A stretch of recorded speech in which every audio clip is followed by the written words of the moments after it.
दोस्तों, स्वागत है आपका स्टडी फॉर सिविल सर्विसेज में। यूपी पीसीएस मेंस का हिंदी का जो पेपर होता है 150 नंबर का आता है। 5 उसमें टॉपिक्स हैं सिलेबस में। उसका पूरा जैसा रियल पेपर आता है रियल एग्जाम में, बिल्कुल वैसी ही ये टेस्ट सीरीज है। जैसा एग्जैक्टली आएगा एग्जाम में पेपर, वैसी ही ये टेस्ट सीरीज है। प्लस उसके मॉडल आंसर्स भी बताए हैं आर्या मैम ने। एक एक क्वेश्चन का बाकायदा डिटेल्ड एक्सप्लेनेशन देते हुए ये पूरी टेस्ट सीरीज जो है करवाई है। आप लोग इसको अटेम्प्ट करें, एक बार मॉडल आंसर से चेक करें और बताएं कि आप लोग कितने क्वेश्चन जो है, कितना आंसर आपका सही हो पा रहा है। देखिए, मेंस का जो हिंदी का पेपर होता है 150 नंबर का होता है बेटा वो, और उसके मार्क्स रैंक में जुड़ते हैं, है ना, क्योंकि यूपीपीएससी का जो पीसीएस एग्ज़ाम है उसी से आप एसडीएम डीएसपी बन सकते हैं। उसमें फाइनल रैंकिंग बनती है मेंस के 1500 नंबर से और 100 नंबर इंटरव्यू से। उस 1500 में से 150 नंबर का ये मेंस हिंदी है। ध्यान से देखिए इसको, हो सके तो लाइक शेयर जरूर करते रहिए। फीडबैक, कोई कमेंट, कोई सजेशन हो तो प्लीज़ वीडियो में बताएं। यूपी पीसीएस मेंस 1500 नंबर का होता है। 1200 की जीएस हो गई, 150 का ऐसे हो गया, 150 का हिंदी हो गया। सामान्य हिंदी 150 नंबर का, समझ रहे हो। 5 टॉपिक होते हैं इसके सिलेबस में, और ये जो इसके मार्क्स हैं वो रैंक में जुड़ते हैं फाइनल रैंकिंग में। 150 में से 100 से 110 नंबर हिंदी वाले पेपर में आराम से लाए जा सकते हैं। लेकिन ये प्रॉब्लम कई बार देखी गई है कि इंग्लिश मीडियम वाले स्टूडेंट्स के लिए ये थोड़ा सा टफ होता है ये पेपर, इंग्लिश मीडियम वालों के लिए सिर्फ। हालांकि वो भी अगर थोड़ी मेहनत करें तो वो भी आराम से 100-110 ला सकते हैं।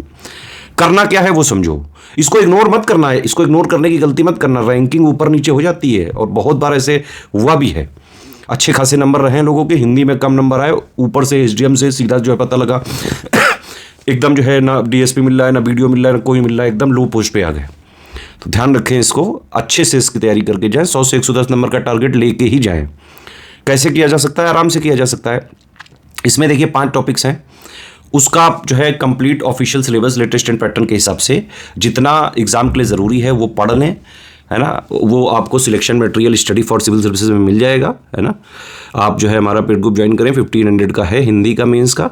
उसमें आपको पूरी हिंदी 150 नंबर का पूरी थ्योरी करवा दी जाएगी, है ना, पूरी अंडरस्टैंडिंग क्लियर कर दी जाएगी। रिकॉर्डेड वीडियोस अभी जस्ट आर्या मैम ने किए हैं रिकॉर्ड, वो दे दिए जाएंगे। हिंदी के टेस्ट भी रिकॉर्ड करके दिए गए हैं पेड ग्रुप में। उसके अलावा हम हिंदी के पीवाईक्यू भी देते हैं विद मॉडल आंसर उसी ग्रुप में। उसको भी आप जो है एक बार लगाओगे तो काफ़ी कुछ चीज़ें क्लियर होंगी। इसके अलावा 10 टेस्ट सीरीज़ हम करवाते हैं। 10 test series with model answer plus checking, feedback, personal guidance, सब कुछ। तो 1500 में आप पूरी हिंदी की मेंस की तैयारी कर सकते हो आराम से। चाहे जितने डाउट पूछो, जितने भी हिंदी के डाउट ने सारे उसमें क्लियर किए जाते हैं। पढ़ाई करो जितना सिलेबस में ज़रूरी है लेटेस्ट एंड पैटर्न के हिसाब से। कोई दिक्कत है डाउट पूछो तुरंत, कोई चीज़ नहीं समझ में आ रही है पीवाईक्यू वगैरह लगाइए, एनालिसिस करिए, कोई चीज़ नहीं समझ में आ रही है डाउट पूछिए, ठीक है। टेस्ट वगैरह भी हम देते हैं, टेस्ट आप दीजिए, मॉडल आंसर देखिए, लिख के भेजिए पीडीएफ बना के, पूरी चेकिंग, पर्सनल गाइडेंस और पूरा फीडबैक दिया जाएगा। पूरी हिंदी की तैयारी हो जाएगी। 150 में से 100 से 110, इवन 115 से भी ज़्यादा नंबर लाए इस ग्रुप को फॉलो करके लोग, ठीक है।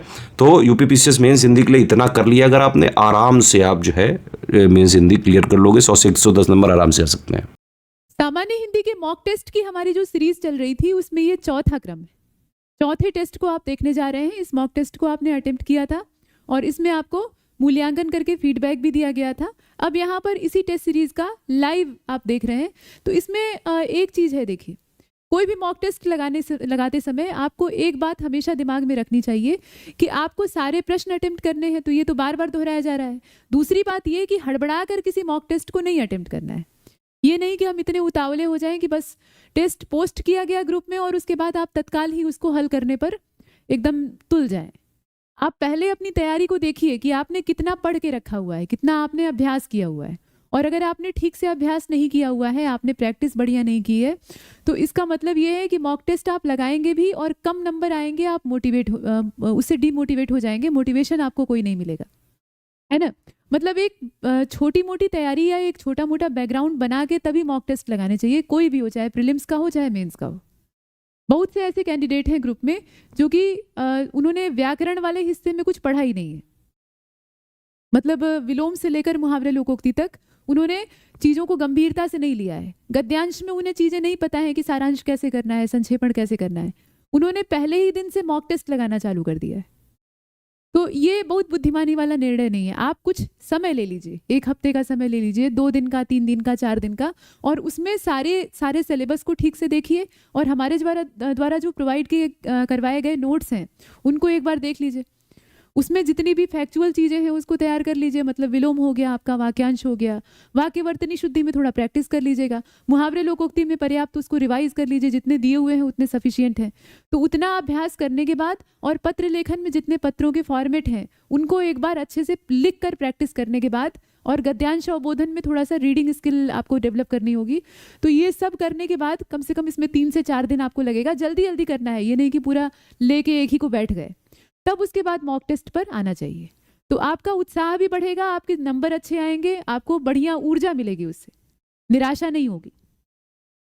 चलिए, तो गद्यांश पहला देखिए, 2 गद्यांश होते हैं, पहला देख रहे हैं आप। कहा गया कि मानव जीवन का वास्तविक आधार उसके विचार और कर्म है। मनुष्य जैसा सोचता है प्रायः वैसा ही बनता जाता है, और विचारों की पवित्रता मनुष्य को उच्च चरित्र की ओर ले जाती है, जबकि दूषित चिंतन उसे भ्रम, आलस्य और अवसाद के गर्त में धकेल देता है। इसी कारण ऋषि मुनियों ने मन की शक्ति को ब्रह्म के समान बताया है। मन की शक्ति को कैसा बताया है? ब्रह्म के समान बताया है। और मनुष्य के जीवन में दुख सुख का मूल्य, माफ कीजिएगा, दुख सुख का जो मूल कारण है वो बाहरी नहीं बल्कि आंतरिक दृष्टिकोण होता है। बाहर की परिस्थितियां हमें कभी भी दुखी नहीं कर सकती हैं, बाहर की परिस्थितियां हमें कभी भी नुकसान नहीं पहुंचा सकती। हमारा जो आंतरिक दृष्टिकोण है वही हमारे लिए दुख की वजह बनता है, वही हमारे कष्ट की वजह। जब व्यक्ति अपने कर्तव्यों को ईमानदारी से निभाता है तब उसका आत्मविश्वास दृढ़ होता है और वह परिस्थितियों से विचलित नहीं होता है। परंतु जब मनुष्य केवल परिणामों की चिंता करता है और कार्यों को टालता है तब जीवन में अस्थिरता उत्पन्न होती है। और गीता का संदेश भी यही, गीता का संदेश है कि मनुष्य को फल की चिंता छोड़कर कर्म करते रहना चाहिए। यही कर्म योग का सार है, निस्वार्थ भाव से निरंतर कर्म करना। मनुष्य का जीवन तभी सार्थक होता है जब वह अपने हित के साथ साथ समाज और राष्ट्र के हित को भी ध्यान में रखकर काम करे। ठीक है, तो ये है आपका पूरा गद्यांश, और भी होगा इसमें 2 लाइनें और। तो कहा गया कि नागरिक धर्म है जो जीवन को, यहां जीवन बना लीजिए, ठीक है, जीवन को अनुशासन, संतुलन और दिशा प्रदान करता है। समाज के लिए उपयोगी कर्म करने वाला व्यक्ति ही वास्तविक अर्थों में सफल माना जाता है। ये आपका पूरा पैराग्राफ। इसमें आपको शीर्षक बताना है, साथ ही साथ एक इसमें पंक्ति दी गई है, रेखांकित तो नहीं है, मतलब गद्यांश से ही उठाई गई है, सीधे सीधे इन्वर्टेड कॉमा में आप देख रहे हैं। इसकी आपको व्याख्या करनी है। तो व्याख्या करनी है यानी विस्तृत करनी है। और गीता के कर्मयोग सिद्धांत के हिसाब से पूछा गया कि फल चिंता से मुक्त होकर कर्म करते रहने के क्या लाभ हैं। अपने विचार इसमें लिखिए। तो पहले तो आप इसका शीर्षक बताइए, शीर्षक इसमें क्या हो सकता है? कहा गया ना कि मानव जीवन का आधार उसके विचार और कर्म है, यानी मनुष्य जैसा सोचेगा, जैसे काम करेगा, वैसा ही वो बन जाएगा।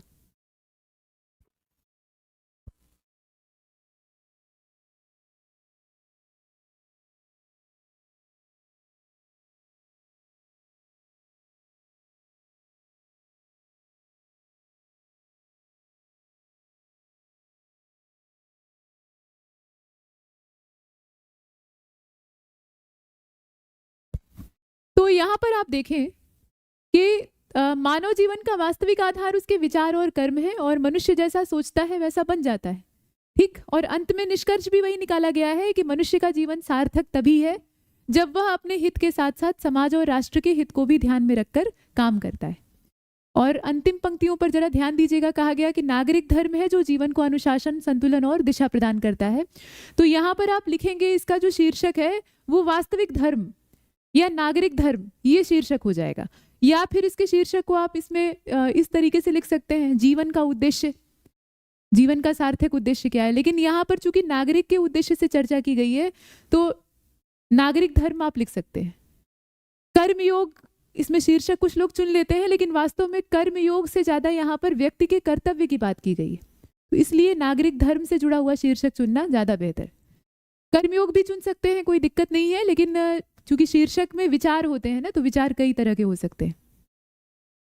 लेकिन ये एक चीज ध्यान दीजिएगा, बहुत से कैंडिडेट क्या करते हैं कि जब उन्हें शीर्षक चुनने की बारी आती है तो जब गद्यांश को बारीकी से पढ़ते हैं तो उन्हें 3-4 शीर्षक मिलते हैं, 3-4-5 ऐसे कई सारे टॉपिक मिल जाते हैं, और उनमें से वो निर्णय नहीं कर पाते हैं कि कौन सा लिखा जाए, किसको सही माना जाए। तो उस परिस्थिति में वो तीनों चारों को उठाकर लिख देते हैं कि ये भी हो सकता है, ये भी हो सकता है, ये भी हो सकता है। ऐसा काम नहीं करना चाहिए। आपको निर्णय लेना पड़ेगा, उसमें से एक शीर्षक जो आपको सर्वाधिक उपयुक्त लग रहा है उसी को चुनकर लिखिए। ठीक, उसी को चुनकर लिखिए और उसी के साथ साथ अपना मतलब वहां पर निश्चय चेक किया जाता है कि आप गद्यांश को पढ़कर उसका केंद्र तलाशने में सफल हो पा रहे हैं या नहीं। तो केंद्र उसका एक ही हो सकता है ना, 25 केंद्र तो होंगे नहीं, सेंटर जो है वो सिर्फ एक हो सकता है। तो इसलिए सिर्फ एक का चयन करिए और उसको लिखिए। तो शीर्षक आपने चुना। इसके बाद कहा गया कि मनुष्य का जीवन उसके विचारों से निर्मित होता है। मनुष्य का जीवन उसके विचारों से निर्मित होता है। मनुष्य जैसा सोचेगा वैसा बनेगा। मनुष्य जो है वो जैसा सोचेगा वैसा बनेगा। अगर वो अपने आप को कमजोर समझता है, अपने आप को निकम्मा समझता है, तो वैसा ही बन जाएगा। और अगर वो लाख निकम्मा है या कमजोर है, लेकिन वो संकल्प कर लेता है कि नहीं, मुझे ऐसा बनना नहीं है, मुझे बेहतर बनना है, मुझे अपने अंदर सुधार लाना है, तो परिणाम क्या होगा? वो निरंतर अच्छा होता जाएगा, उसके अंदर सुधार, उन्नति आती जाएगी और धीरे धीरे करके वो अपनी सारी बुराइयों पर विजय प्राप्त कर लेगा और परिष्कृत होकर बाहर आएगा। कोई भी मनुष्य ऊपर से गढ़कर सिर्फ उसकी काया आती है, उसकी बौद्धिकता आती है, लेकिन बाकी जितनी चीजें वो अर्जित करता है वो अभ्यास और अपने प्रयासों से करता है। प्रकृति भी उससे यही चाहती है। ठीक, तो मनुष्य के हाथों में ही ये सब कुछ है कि वो कैसा बनेगा। उसके खुद के विचार तय करते हैं कि वो कैसा बनेगा। गीता के कर्मयोग सिद्धांत के हिसाब से फल चिंता से मुक्त होकर कर्म करने से लाभ क्या है? तो लाभ यही है कि आपका मन भटकता नहीं। जब आप फल की इच्छा छोड़ देते हैं, फल की चिंता छोड़ देते हैं, तो आपके मन का भटकाव वहीं खत्म हो जाता है। फल की चिंता दो तरह की होती है, एक तो निराशा वाली, यानी सब गड़बड़ ही होगा ऐसा सोचना, और दूसरी बहुत ज्यादा आशान्वित हो जाना कि नहीं, हम तो कर ही लेंगे। मतलब आपने कॉपी पेन लेकर बैठ के लिखने का अभ्यास शुरू किया मेंस के लिए, प्री आपने क्लियर कर लिया है, तो आपका उत्साह बढ़ा चढ़ा है, तो आपके आंखों के सामने ऐसे सपने तैरने लगे कि गाड़ी आ रही है बढ़िया एकदम, उसमें हम लद कर जा रहे हैं, 3-4 बॉडीगार्ड जो हैं वो आगे पीछे चल रहे हैं, बंगला मिला हुआ है, यहाँ ट्रेनिंग के लिए जा रहे हैं, वहाँ दौरे के लिए जा रहे हैं। मतलब वो ख्वाब जो एसडीएम और तमाम प्रशासनिक पोस्ट के हैं वो आपके दिमाग में तैरने लगे। वो पावर और वो पैसा जितना भी है, ठीक है। अब जब ख्वाब तैरेंगे तो उसमें ऊपरी कमाई के भी विचार आएंगे, जो कि आमतौर पर जब मानसिक ख्याली पुलाव पकाए जाते हैं तो लोगों के दिमाग में आते हैं, है ना, सामने से प्रत्यक्ष तौर पर कहें या ना कहें। तो कुल मिलाकर वो फल की चिंता आपके दिमाग में बनी रहेगी, चाहे वो आशा के रूप में रहे चाहे निराशा के रूप में रहे, और दोनों ही स्थितियों में वो आपको कर्म नहीं करने देगी। आप पढ़ नहीं पाएंगे जो एग्जैक्टली आपका तत्काल का कर्म है, तत्काल का कर्तव्य है, करणीय है, जो कि आपको उस समय करना चाहिए, उसी पर सब कुछ टिका हुआ है, तो वो कर्म आप निष्काम होकर नहीं कर पाएंगे। इसलिए फल की चिंता त्याग कर हमें कर्म करना चाहिए, और यही कर्मयोग का सिद्धांत है, यही गीता का भी उपदेश है, और इसी का लाभ मिलता है, इसी से हमारे कर्म सार्थक होते हैं। ठीक है, अगला पैराग्राफ देखिए। प्रकृति मनुष्य के लिए केवल संसाधनों का भंडार नहीं है, बल्कि एक सजीव संवेदनशील इकाई है, चलायमान इकाई है, जिसके अंदर मनुष्य सिर्फ एक घटक। मनुष्य प्रकृति का सम्मान करे, उसके नियमों का पालन करे, तो प्रकृति उसे असीमित ऊर्जा, संतुलन और सौंदर्य देती है। परंतु जब मनुष्य लोभवश पर्यावरण का दोहन करता है, तब प्रकृति असंतुलित होकर विभिन्न आपदाओं के रूप में चेतावनी भी देती है। आधुनिक जीवन की गति ने मनुष्य को सुख सुविधाओं का आदती बना दिया है, लेकिन उससे प्रकृति का दोहन भी बढ़ा है। आधुनिक जीवन शैली लोगों को खूब रास आ रही है, लोगों को इससे सहूलियत प्राप्त हो रही है, सुविधाएं खूब अच्छी खासी हो गई हैं, हर चीज जो है वो आसानी से हो जा रही है, पहले जिल्लतें करनी पड़ती थी उसके लिए। तो जब जीवन आसान हो गया है तो मनुष्य की बाछें खिल गई है, मनुष्य को लग रहा है कि सब बढ़िया चल रहा है। लेकिन वास्तविकता क्या है? जो प्रकृति, जो कि सजीव घटक थी और उसी का हम अंश मात्र थे, उसको हम निचोड़ते जा रहे हैं। उसके अंदर इतनी ज्यादा हमने तबाही फैला दी है, उसके संसाधनों को इतना तोड़ मरोड़ दिया है कि परिणाम ये हुआ है कि अब हमारा भी टिके रह पाना बड़ा मुश्किल। मनुष्य भी टिक पाएगा, और कब तक टिक पाएगा ये कुछ नहीं कहा जा सकता। मानव जाति का अस्तित्व, और न सिर्फ हमारा बल्कि समस्त जीव जाति जो हमारे साथ हमारे आसपास जीवन यापन कर रही है, तो उन सभी का अस्तित्व हमने खतरे में डाल दिया है। हमने क्या किया? अपने विकास के नाम पर प्रकृति को पूरा तहस नहस कर दिया। तो आगे वही चीज कही गई है, जंगलों की कटाई, नदियों का प्रदूषण, मिट्टी की उर्वरता, ये सब जो है ये क्षतिग्रस्त हो रहे हैं, और मानव की अविवेकपूर्ण गतिविधियां ही इनको आकार दे रही। यदि यही स्थिति बनी रही तो आगे आने वाली पीढ़ियां शुद्ध वायु, जल और स्वस्थ पर्यावरण से वंचित हो जाएंगी। भाई वो तो अभी भी मनुष्य वंचित है, अपने ही जीवन काल में हम इन चीज़ों से वंचित हैं। ना तो हवा शुद्ध है, हल्ला मचा हुआ है चारों ओर तमाम तरह के, है ना, पानी कैसा है आप जानते ही हैं, और पूरा पर्यावरण ही बीमार हो गया है। मनुष्य मतलब मनुष्य की जो एक जीवनी शक्ति है, जीवन प्रत्याशा है, वो भी लगातार घटती जा रही है। जो शारीरिक अंग हमारे 70-80 साल की उम्र में जवाब देने चाहिए थे, वो 40-50 की उम्र में बैठ जा रहे हैं। तो ये क्यों हो रहा है? क्योंकि ये पर्यावरण जो हमने प्रदूषित करके रखा हुआ है, पर्यावरण को क्षतिग्रस्त करके रखा हुआ है, उसी का ये परिणाम है। और ये अभी शुरुआत है, धीरे धीरे करके ये और बढ़ेगा। तो आने वाली पीढ़ी नहीं वंचित होगी, हम ही वंचित हो गए हैं, आने वाले का तो पता ही नहीं। स्थायी विकास का मार्ग यह है कि मनुष्य अपनी आवश्यकताओं और प्रकृति के संरक्षण के बीच में संतुलन बनाए, संतुलन बनाकर चले। विकास तभी सार्थक है जब वह पर्यावरण को क्षतिग्रस्त किए बिना आगे बढ़े, तभी वह टिक पाएगा ना। और टिकाऊ विकास ही हमको करना है। इसीलिए जो सस्टेनेबल डेवलपमेंट है यानी धारणीय विकास है, उसको टिकाऊ विकास कहा जाता है। ठीक, क्योंकि वो टिकेगा उस आधार पे, उस कॉन्सेप्ट पर अगर हम डेवलपमेंट करते हैं, अपने आप को विकसित करते हैं, तो निश्चित तौर पर स्थिरता रहेगी, तुरंत ही सब कुछ ध्वस्त नहीं हो जाएगा। तो आज की सबसे बड़ी आवश्यकता है मनुष्य पर्यावरण संरक्षण को अपना नैतिक कर्तव्य समझे, पर्यावरण संरक्षण को अपना नैतिक कर्तव्य समझे। ठीक है, तो यही सारी चीजें हैं जिन्हें कि आप यहाँ देख रहे हैं। और अब कहा गया कि सारांश इसका लिखिए। सार का मतलब सारांश लिखिए 4-5 वाक्यों में।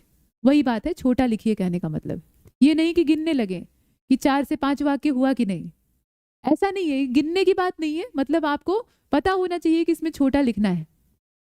स्थायी विकास का मार्ग संतुलन में है, तो सारांश इसका क्या लिखेंगे? मनुष्य को प्रकृति के साथ तालमेल बिठाकर विकास करना चाहिए, इसी में उसकी भलाई है। अगर वह लंबे समय तक टिके रहना चाहता है, बने रहना चाहता है, अपनी प्रजाति के अस्तित्व को समाप्त नहीं करना चाहता है, तो उसे प्रकृति के साथ समन्वय बनाकर ही आगे बढ़ना होगा। यही धारणीय विकास की अवधारणा है। अन्यथा आने वाली पीढ़ियां और स्वयं मनुष्य का वर्तमान, ये सभी स्वच्छ पर्यावरण के लिए तरस जाएंगे। ठीक, तो संसाधनों का हमें दुरुपयोग नहीं करना है, उनका सदुपयोग करके अपने भविष्य की नींव को मजबूत करना है। इस तरीके से आप सारांश कर सकते हैं। इसके बाद आप देखेंगे कहा गया वही चीज जो सारांश में हमने दोहराई, स्थायी विकास का मार्ग संतुलन में है। और संतुलन क्या है, इसको हमें व्याख्या करके फैलाना है। तो संतुलन क्या है? प्रकृति के साथ मेल मिलाकर काम करना, प्रकृति के साथ तालमेल मिलाकर काम करना और अपने विकास को आयाम देना। हम प्रकृति से उतना ही लें जितना कि प्रकृति हमें दे सकती है। गांधी जी ने कहा है ना, लालच की पूर्ति नहीं कर सकती है, लेकिन आवश्यकता की पूर्ति तो करेगी ही। प्रकृति ने ही हमें बनाया है, तो हमारी आवश्यकताओं की पूर्ति भी वही करेगी, इसमें कोई संदेह की बात नहीं है ना। तो स्थायी विकास हमारा कैसे होगा? जब हम प्रकृति से उतना ही लें जितनी हमारी जरूरत है। तो प्राकृतिक संसाधन भी जो है ना, उन्हें परिपूरित होने का, रिचार्ज होने का, फुलफिल होने का पूरा मौका मिलेगा। अभी क्या है कि हम खंगालते जा रहे हैं, निकालते जा रहे हैं, निकालते जा रहे हैं, उनको फिर से पुनर्भरित होने का अवसर ही नहीं मिल रहा है ना। हमारी लालसाएं इतनी प्रबल हो गई। तो स्थायी विकास का मार्ग अगर हम ढूंढ रहे हैं तो वो संतुलन में ही है। और संतुलन कैसा है? प्रकृति के साथ ताल मिलाकर, तादात्म्य मिलाकर काम करना। इसके बाद आप देख रहे हैं यहाँ पर, उसको विस्तार से लिखिएगा। ये व्याख्या जो है ना, विचार व्यक्त करने के लिए कहा गया है, तो ये व्याख्या ही है। सारांश, आशय, संक्षेपण, इस तरह की चीजें, या भावार्थ या शीर्षक कह रहा है, तब तो आपको उसके हिसाब से लिखना है। लेकिन बाकी किसी भी तरीके से अगर प्रश्न पूछा गया है तो व्याख्यात्मक मोड ही अख्तियार करना है। मतलब आपको व्याख्या वाले अंदाज में लिखना है। प्रकृति के दोहन से उत्पन्न खतरों को कम करने के लिए कौन कौन से प्रयास किए जा सकते हैं? तो भाई प्रयास तो सिर्फ एक है कि हम प्रकृति का शोषण बंद करें। जो प्राकृतिक संसाधन है उन्हें जरा सांस लेने का मौका दें, तभी हम भी सांस ले पाएंगे और बने रह पाएंगे कुछ समय तक। तो सीधी बात यही है कि प्रकृति के दोहन के जो खतरे हैं वो अपरिमित हैं। मनुष्य अभी जिन खतरों को देख रहा है या जिनका कयास लगा रहा है, उससे कहीं ज्यादा बड़े बड़े संकट सामने आएंगे जिन्हें कि कभी सोचा नहीं गया होगा। तो उन संकटों से भी हमें दो चार होना होगा अगर हमने समय रहते प्रयास नहीं किया। और वास्तव में अगर देखा जाए ना, तो प्रयास करने के लिए बहुत विलंब हो चुका है, देर हो चुकी, समय बीत चुका है। अब जो विनाश है वो सामने। तो मनुष्य बस ये कर सकता है कि विनाश को थोड़ा थोड़ा आगे पोस्टपोन कर सकता है। जैसे आयोग परीक्षा की तिथियां पोस्टपोन करता है ना, वैसे ही थोड़ा थोड़ा हम लोग पोस्टपोन कर सकते हैं। कुछ जैसे कुछ महीने पोस्टपोन होती है परीक्षा तिथि, वैसे ही कुछ वर्ष हम लोग अपनी जिंदगी को आगे खींच सकते हैं। लेकिन विनाश तो होगा, क्योंकि जो गड्ढा हमने खोद के रखा हुआ है उसमें गिरना तय है। पीछे से पूरी बटालियन चल रही है, पूरी जो मानव आबादी है ढेर सारी, वो चली आ रही है, अंधी दौड़ चल रही है ना। विकास के नाम पर विनाश बेतहाशा हो रहा है, बल्कि पहले से ज्यादा हो रहा है। तो अब ऐसी स्थिति में विनाश तो होगा ही, मतलब समूल विनाश होगा। तो प्रकृति के दोहन से वो सब भी चीजें लिख दीजिएगा, व्यवहारिकता वहां से स्पष्ट होगी कि भाई असलियत तो यही है कि हम कितना भी प्रयास कर लें, हम अब जो विनाश है, जो प्रलय है, उसको रोक नहीं सकते हैं। हाँ, कुछ समय के लिए अपनी जिंदगी, अपनी सांसों को बढ़ा सकते हैं अगर हम सार्थक तरीके से अभी भी कुछ प्रयास करते हैं तो, लेकिन उससे बच जाएंगे इसकी कोई गारंटी नहीं। तो यही सारी बातें इसमें लिख लीजिएगा। इसके बाद आप आगे चलें और यहाँ पर है पत्र लेखन। पत्र लेखन में पत्र का विषय क्या है देखिए, कहा गया है कि जिलाधिकारी की ओर से मुख्य चिकित्सा अधिकारी को एक पत्र लिखिए। प्रेषक कौन है? जिलाधिकारी। और प्राप्तकर्ता कौन है? मुख्य चिकित्सा अधिकारी। इसमें जिले में फैल रही मौसमी बीमारियों की रोकथाम हेतु चलाए जा रहे जागरूकता अभियान की प्रगति और अब तक किए गए कार्यों की जानकारी भेजने का निर्देश दिया जाए। ठीक है, तो जिलाधिकारी जो है वो मुख्य चिकित्सा अधिकारी को पत्र लिखेंगे और उसमें विषय यही होगा कि भाई जिले में बीमारियां फैल रही हैं, जो मौसमी बीमारियां हैं या फिर संक्रामक बीमारियां हैं, उनका प्रसार बहुत तेजी से हो रहा है। तो उसके लिए जागरूकता अभियान की आवश्यकता है, जो कि स्वास्थ्य विभाग ही बेहतर तरीके से कर सकता है। प्रशासन या जो महकमा है, पुलिस महकमा है, वो ये काम नहीं कर सकता। वो सुरक्षा दे सकता है, लेकिन स्वास्थ्य के विषय में जागरूक करने का काम कौन कर सकता है? जो स्वास्थ्य कर्मी है और स्वास्थ्य विभाग है वो कर सकता है। तो ये दायित्व किसका होगा? ये मुख्य चिकित्सा अधिकारी का होगा। तो विषय में वही लिखें कि संक्रामक बीमारियों की रोकथाम हेतु चलाए जा रहे जागरूकता अभियान की प्रगति की समीक्षा हेतु, इस तरीके से लिख दीजिए। और उसके बाद फिर यहाँ नीचे अपने जो मूल बातें हैं उनको जोड़ दीजिए। सरकारी पत्र का फॉर्मेट आप जानते ही हैं कि लंबे समय से जिले में संक्रामक बीमारियों का प्रकोप था, उसको देखते हुए जागरूकता अभियान चलाया जा रहा था। अभी तक उसमें क्या प्रगति दर्ज की गई है, क्योंकि शिकायतें भी आ रही हैं कि तमाम अभियान चलाने के बावजूद हमारी जो ग्रोथ है, जो बीमारियों की फैलने की ग्रोथ है, वो तेज रफ्तार में हो रही है, उस पर नियंत्रण होता दिखाई नहीं दे रहा है। तो ऐसी स्थिति में उसकी पूरी जानकारी, पूरी रिपोर्ट जो है वो हमें चाहिए, ऐसे जिलाधिकारी मांग सकते हैं।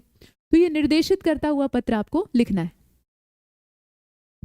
अगला, जिला विद्यालय निरीक्षक की ओर से एक आदेश जारी कीजिए जिसमें जनपद के सभी विद्यालयों को वार्षिक खेल कूद प्रतियोगिताओं में के सफल आयोजन हेतु नवनिर्मित खेल मैदान के उपयोग समय सारणी तथा संबंधित दिशा निर्देशों की सूचना प्रदान करने के लिए कहा गया है। मतलब विद्यालयों के पास ये संसाधन है अथवा नहीं, इसकी सूचना प्रदान करने के लिए कहा गया है। तो जिला विद्यालय निरीक्षक यहाँ पर इसके प्रेषण करता हो जाएंगे, मतलब प्रेषक हो जाएंगे। और असल में ये पत्र क्या है? तो ये कार्यालय आदेश। तो कार्यालय जिला विद्यालय निरीक्षक, कोई भी काल्पनिक जिला आप बना सकते हैं, मतलब 75 जिलों में से कोई भी चुन लीजिए और उस जिले का इन्हें जिला विद्यालय निरीक्षक बना लीजिए। और कार्यालय आदेश संख्या या आदेश संख्या जो है उसको दाहिनी ओर कोने में लिख दीजिए, और नहीं तो फिर जो मास्ट हेड आप ऊपर का शीर्ष लिखते हैं उसी में शामिल कर लीजिए, लेकिन कभी भी बाईं ओर मत लिखिएगा। उसके बाद सीधे सीधे आदेश मोटी सी हेडिंग डालकर आप दिशा निर्देश जो है उनको डाल दीजिए।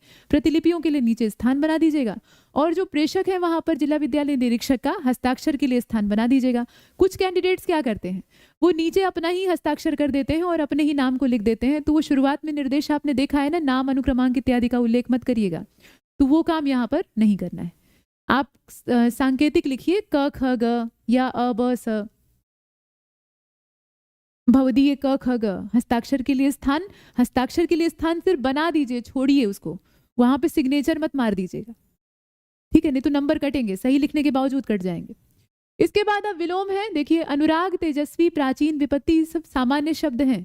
अनुराग का क्या होता है? विराग होता है। राग इसमें मूल शब्द है, बाकी दोनों उपसर्ग हैं, बाकी दोनों जो है वो उपसर्ग हैं, ठीक है? अनु उपसर्ग जोड़ा तो अनुराग हो गया, है ना? राग में हमने अनु जोड़ा तो अनुराग हो गया, और वी जोड़ दिया तो विराग हो गया। दोनों एक दूसरे को विलोम बना देते हैं, काम हो जाएगा, है ना? इसके बाद आप देख रहे हैं तेजस्वी। तेजस्वी यानी जिसके अंदर तेज हो, ऊर्जा हो, प्रभावशाली हो, निस्तेज हो जाएगा इसका आप जानते ही हैं। प्राचीन का नवीन हो जाएगा, अर्वाचीन भी लिख सकते हैं। विपत्ति का संपत्ति हो जाएगा। अब आप कहेंगे कि संपत्ति माने तो दौलत, पैसा होता है, तो पैसा जो है वो खुशहाली का माध्यम है। आज के समय में तो पैसा ही सबसे बड़ी खुशहाली है। जिसके पास है मोटा बैंक बैलेंस है या पैसा है या पैसे का स्रोत है तो वो खुशहाल है ना। तो आज के समय में या जो कलयुग चल रहा है या नई दुनिया चल रही है या नया जमाना चल रहा है, जो कुछ आप कहिए, इसमें पैसा ही सब कुछ माना गया है। मतलब खुशियों का स्रोत वही है। अगर पैसा नहीं है तो कोई खुशहाल नहीं है। और ये पहले भी था, जो संपन्न था वो खुशहाल था। हालांकि खुशी सिर्फ उतने तक सीमित नहीं होती है, मानसिक खुशी के और भी स्रोत होते हैं, लेकिन ये एक बेसिक चीज है। तो इसलिए संपत्ति का मतलब पैसा मान लिया गया। लेकिन संपत्ति का शाब्दिक अर्थ क्या होता है? संपत्ति का शाब्दिक अर्थ होता है खुशहाली, प्रसन्नता, ठीक है। और विपत्ति मतलब मुसीबत, बुरा समय। तो इसीलिए विपत्ति और संपत्ति आपस में विलोम है। विपत्ति और संपत्ति आपस में विलोम है। संपत्ति का मतलब खुशहाली होता है, शाब्दिक अर्थ, जहां पर सब कुछ बढ़िया हो, सब प्रसन्न हो। और प्रसन्न कैसे होंगे? तो आज के समय में पैसे से होंगे।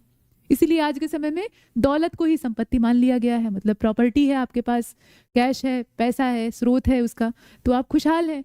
तो वो इस अर्थ में नए जमाने के हिसाब से लिया गया है, लेकिन उसका जो बेसिक अर्थ है उसको जानते रहिए। इसके बाद है संसार। संसार का बताइए क्या होगा? संसार का अगर आप शाब्दिक अर्थ जानते हैं तो आप कर लेंगे। संसार शब्द जो है वैसे आप बहुत इस्तेमाल करते हैं, संसार में रखा ही क्या है, लेकिन संसार का मतलब जानते हैं? अगर मतलब जानते हैं तो आप विलोम भी जानते होंगे। बताइएगा, अपने कमेंट सेक्शन में बताइएगा। कमेंट सेक्शन का मतलब ये है कि आपका जो डिस्कशन ग्रुप है मेंस का हिंदी वाला, जहाँ की आप अपने टास्क और अपने मॉक टेस्ट सबमिट करते हैं, वहीं पर इसका उत्तर दीजिएगा अगर आप इस वीडियो को देख रहे हैं तो। सुगंध का क्या हो जाएगा? दुर्गंध हो जाएगा। यहाँ भी सु और दु जो है ये दोनों उपसर्ग हैं और गंध इसमें मूल शब्द है। गंध जो है ये मूल शब्द है। ऐसे ही उत्साह का अनुत्साह हो सकता है, निरुत्साह हो सकता है। उत्साह का निराशा भी हो सकता है। सीधा सीधा आप बना लीजिए, मतलब उपसर्ग लगाने की आवश्यकता नहीं है, एक नया शब्द ही चुन लीजिए। अनुभव का क्या हो जाएगा? अनुभव का क्या हो जाएगा? अनुभव हो जाएगा। अनुपसर्ग का इस्तेमाल कर लीजिए। अनुभवहीन नहीं होगा, वो अनुभवी का होगा, ठीक है। अनुभवी अगर दिया होता है ना यहाँ पर, मतलब ये व्यक्ति की बात हो रही है, तब इसके लिए अनुभवहीन होता है, लेकिन असल में यहाँ पर अनुभव दिया हुआ है। विजय का पराजय और कृपा का कोप होता है, आप जानते ही हैं, ठीक है। आगे चलते हैं। यहाँ पर आप प्रत्यय और उपसर्ग देख रहे हैं, जैसे शांतिपूर्ण लिखा हुआ है। अब इसमें प्रत्यय आपको चुनना है, तो प्रत्यय इसमें पूर्ण हो जाएगा। बालिका आप पीछे आपने देखा, अध्ययन है। उसी प्रकार से मानवता है, वीरता है, लेखन है, सुलेखक है, उदासी है। हालांकि इसमें ज्यादा प्रत्यय और उपसर्ग दिए हैं, इतनी बड़ी तादाद में आयोग आपको नहीं देगा, 4 से 5 देता है आमतौर पर। और कभी कभी क्या करता है कि ये 5 क और ख के तौर पर आप देख रहे हैं, शब्दों को एक में मिक्स कर दिया जाता है। मतलब जितने शब्द होते हैं, उपसर्ग वाले भी और प्रत्यय वाले भी, दोनों को एक में मर्ज करके इकट्ठे पूरी लिस्ट तैयार कर दी जाती है और कहा जाता है कि इसमें से उपसर्ग प्रत्यय छांटिए, तब ज्यादा समस्या होती है। सेपरेट सेपरेट देगा तब नहीं दिक्कत होगी, तब तो आपको ये पता है कि अच्छा इसमें उपसर्ग ही है, इसमें प्रत्यय ही है। लेकिन जब एक में मिक्स करके उसमें से कहेगा, तो पहले तो आपको ये देखना होगा कि किसमें उपसर्ग का इस्तेमाल हुआ है और किसमें प्रत्यय का इस्तेमाल हुआ है। हालांकि ये ट्रेंड अब कम इस्तेमाल हो रहा है आयोग के द्वारा, लेकिन ऐसा किया जा सकता है, पहले ऐसे किया जाता था। फिलहाल अनुपस्थिति, उपकार, विरोधाभास, सहअस्तित्व, प्रस्थान, अवलेह। अवलेह का मतलब क्या होता है? गीला हलवा जो कि चाटा जा सके, चाटने योग्य। च्यवनप्राश को अवलेह कहा जाता है। क्यों? क्योंकि वो चाटा जाता है, चम्मच में लेकर आप उसे चाट लेते हैं, तो चाटने योग्य जो चीज है उसको अवलेह कहा जाता है। इसमें अव उपसर्ग है, देखने में अच्छा नहीं लगता। चाटने की जो प्रक्रिया है उसको अगर आप खुले तौर पर, सार्वजनिक तौर पर करें, मतलब च्यवनप्राश चम्मच में लेकर मुंह में भर लिया और अंदर चाट रहे हैं तो ठीक बात है, लेकिन जीभ निकाल कर चाट रहे हैं तो कोई अच्छा नहीं मानेगा, है ना। मतलब गलत निगाह से, उसको सिविक सेंस में नहीं गिना जाएगा। तो इस स्थिति में अव जो है ये बुरा यहाँ पर प्रभाव उत्पन्न कर रहा है। देखने में बुरा लगे, चाटने में, मतलब चाट रहे हैं वो देखने में घिन आए, तो इसीलिए अवलेह इसको नाम दिया गया है, ठीक है। ऐसी चटनी है जिसको कि चाटा जा रहा है। और निराधार, प्रत्याशा, विकृति, बहिर्गमन, इन सब का आपको उपसर्गों का निर्देश करना है। इसके बाद यहाँ पदबंध यानी वाक्यांश दिए हैं, इनके लिए शब्द लिखने हैं जो राष्ट्र की प्रगति में बाधक हो, जिससे दूसरों के दुख में आनंद प्राप्त होता हो। इसमें वाक्यांश हेतु एक शब्द के लिए हमने एक विशेष सूची उपलब्ध आप लोगों को करवाई। मतलब जो नोट्स आपको दिया गया है ना यूपीपीसीएस मेंस जनरल हिंदी वाला, तो एक तो कंबाइंड नोट्स है, और उसी के साथ आप देखेंगे जहां वाक्यांश हेतु एक शब्द वाला हिस्सा है, उसमें कुछ विशिष्ट वाक्यांश अलग से करके दिए हुए हैं।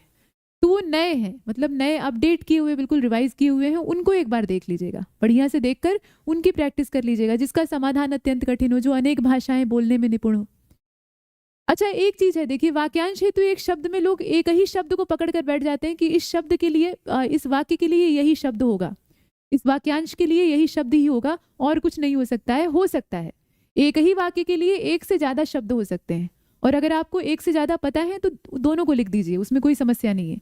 और नहीं तो फिर आप उसका एग्जैक्ट नहीं जानते हैं, करीबी जानते हैं, तो उसको भी छोड़कर मत आइएगा, लिख दीजिएगा, उसमें आधा नंबर तो आपको मिल ही जाएगा। इसके बाद अब वाक्य शुद्धि आ गया। हमारे विद्यालय में ज्ञानार्जन के साधनों का अभाव विद्यमान है, तो यहां पर आप इसको शुद्ध करें। कैसे होगा? हमारे विद्यालय में ज्ञानार्जन के साधनों का अभाव विद्यमान है। हमारे विद्यालय में संसाधनों का अभाव विद्यमान है, लेकिन यहाँ ज्ञानार्जन की बात हो रही है ना, तो इसको शुद्ध कैसे करिएगा? हमारे विद्यालय में ज्ञानार्जन के साधनों का अभाव है, ठीक है। यहाँ विद्यमान शब्द को हटा दीजिए, जब है लिख दिया है तो फिर विद्यमान की आवश्यकता नहीं। तो हमारे विद्यालय में ज्ञानार्जन के साधनों का अभाव है, सीधे सीधे। इसके बाद आप देख रहे हैं प्राचार्य महोदय ने विद्यार्थियों को अनुशासन पालन करने का आदेश दिया। तो प्राचार्य महोदय ने विद्यार्थियों को अनुशासित रहने का आदेश दिया, सीधे सीधे आप इसको लिख सकते हैं। और अनुशासन जो यहाँ लिखा हुआ है ये वर्तनी भी गलत है, तो इसकी वर्तनी आप सही कर लीजिएगा, शासन, शासन। यहाँ दंत स और तालव्य श का इस्तेमाल होगा, मूर्धन्य श का प्रयोग नहीं होगा, ठीक है। तो प्राचार्य महोदय ने या प्राचार्य ने विद्यार्थियों को अनुशासित रहने का आदेश दिया, ऐसे कर लीजिए। उसके तर्कों में असंगति के कारण निर्णायक मंडल संतुष्ट नहीं हुआ। उसके तर्क असंगत थे, इसलिए निर्णायक मंडल संतुष्ट नहीं हुआ। या फिर वैसे भी लिख सकते हैं कि उसके तर्क असंगत थे, जिसकी वजह से या जिसके कारण निर्णायक मंडल संतुष्ट नहीं हुआ। मंत्री जी ने कहा कि योजनाओं का क्रियान्वयन निर्धारित समय में हो जाएगा। मंत्री जी ने कहा कि योजनाओं का क्रियान्वयन समय से हो जाएगा, ठीक है, निर्धारित समय में हो जाएगा। या ऐसे आप लिख सकते हैं कि मंत्री जी ने कहा कि योजनाएं निर्धारित समय में क्रियान्वित हो जाएंगी, क्रियान्वयन हो जाएगा। ये वाक्य को लंबा खींचने वाली बात है, जब हम कम शब्दों का इस्तेमाल कर सकते हैं तो फिर क्यों ना करें, सुविधाजनक तरीके से लिखें। उसने मुझे कल की घटना को विस्मृत कर देने का निवेदन किया। इसका बताइए, इसका क्या होगा?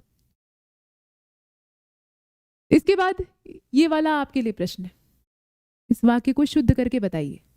निम्नलिखित शब्दों की वर्तनी को शुद्ध करिए। निरपेक्षता लिखा हुआ है, औत्सुक्य लिखा है, षडानन लिखा है। आप जानते हैं निरपेक्षता होता है, निरापेक्षता नहीं होता है, औत्सुक्य होता है, ठीक है, और रहेगा यहाँ पे। षडानन यहाँ गलत लिखा हुआ है। इसके बाद सैमल नहीं होता है, सेमल होता है, सेमल होता है। सेमल क्या है? एक वृक्ष का नाम है जिसमें लाल लाल फूल लगते हैं और उसके बाद फलियां लगती हैं जिसमें कि रुई होती है, कांटेदार वृक्ष होता है। धीवर नहीं होता है, धीवर होता है, ध पर बड़ी की मात्रा होगी, इस प्रकार से। तो ये है आपका वाक्य और वर्तनी शुद्धि। इसके बाद है मुहावरे। अस्थि मज्जा एक कर देना, यानी अपना संपूर्ण प्रयास कर लेना। हाड़तोड़ मेहनत जो कही जाती है उसी के लिए यहाँ पर अच्छे शब्द इस्तेमाल किए गए हैं, अस्थि मज्जा एक करना।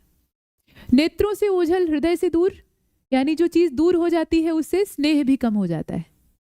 दूरी बढ़ने से स्नेह बढ़ता नहीं है बल्कि घटता जाता है। यानी लगाव और मोह तभी तक है, इस लोकोक्ति के हिसाब से लगाव या मोह तभी तक है जब तक की चीज पास में। गागर में सागर भर देना, यानी थोड़े में ज्यादा चीजों को समाहित कर देना। हाथ कंगन को आरसी क्या, यानी प्रत्यक्ष को प्रमाण की क्या आवश्यकता है। दंत काटने का मतलब है कि शक्ति छीनना। दंत काटने का मतलब होता है सामर्थ्य छीनना। किसके दांत काटे जा रहे हैं? विषैले सर्प के। सपेरे क्या करते हैं? दांत काट लेते हैं, दांत को तोड़ देते हैं मतलब। तो इसका मतलब ये होता है कि शक्ति का हनन करना, किसी व्यक्ति की शक्ति को छीनना। तिल का ज्वाला बनना, यानी थोड़ी सी बात का बढ़कर ज्यादा हो जाना। ऊंट से बादशाह तक का सफर, यानी मामूली व्यक्ति से बड़े धनाढ़ आदमी तक की पहुंच मतलब कोई व्यक्ति जब निरंतर प्रगति करके अपने प्रयासों से बेहतर कुछ अर्जित करता है तो उसके लिए कहा जाता है कि भाई ऊंट से बादशाह तक का सफर उन्होंने तय किया है। रत्नागार की रक्षा चूहे के सहारे, यानी जो सामर्थ्यवान नहीं है उसके जिम्मे एक भारी जिम्मेदारी आपने सौंप दी। धनुष तोड़ कर रख देना, यानी असंभव काम को अंजाम देना जो कि सब लोग ना कर पाए। भेड़ चाल में बह जाना, इसको तो आप जानते हैं। भेड़ चाल खुद ही एक लोकोक्ति या मुहावरा है। इसका मतलब ये है कि अंधा अनुकरण, बिना सोचे समझे किसी काम को जो सब पूरी झुंड कर रहा है उसी को हम भी करेंगे। तो ये 30 नंबर का आपका लोकोक्ति मुहावरे का मामला था जिसे कि हमने यहाँ पर खत्म किया है। 3-3 नंबर की हर लोकोक्ति होती है। अर्थ पहले लिखिएगा, वाक्य प्रयोग बाद में करिएगा। कुछ लोग क्या करते हैं कि वाक्य प्रयोग कर देते हैं, अर्थ ही नहीं लिखते हैं। तो परीक्षक सोचेगा कि भाई जब आपको अर्थ ही नहीं पता है, आपने छोड़ दिया है, तो वाक्य प्रयोग करके आप कौन सा तीर मार रहे हैं, मतलब कैसे वाक्य प्रयोग कर पा रहे हैं, किस आधार पे। तो वहां पर भी नंबर नहीं मिलते। और कुछ लोग उससे भी ज्यादा महान होते हैं, तो वो क्या करते हैं, अर्थ लिख देते हैं, वाक्य प्रयोग ही नहीं करते। भाई जब आपको अर्थ पता है तो वाक्य तो कोई भी आप बना सकते हैं, इतना तो आप गढ़ ही सकते हैं, इतनी क्रिएटिविटी आपको दिखानी होगी। तो कुल मिलाकर छोड़ना कहीं से भी विकल्प नहीं है, सारे प्रश्नों को आपको अटेम्प्ट करना है। और जब सारे प्रश्न आप अपनी पूरी शिद्दत से अटेम्प्ट करेंगे तो नंबर अच्छे आपको मिलेंगे।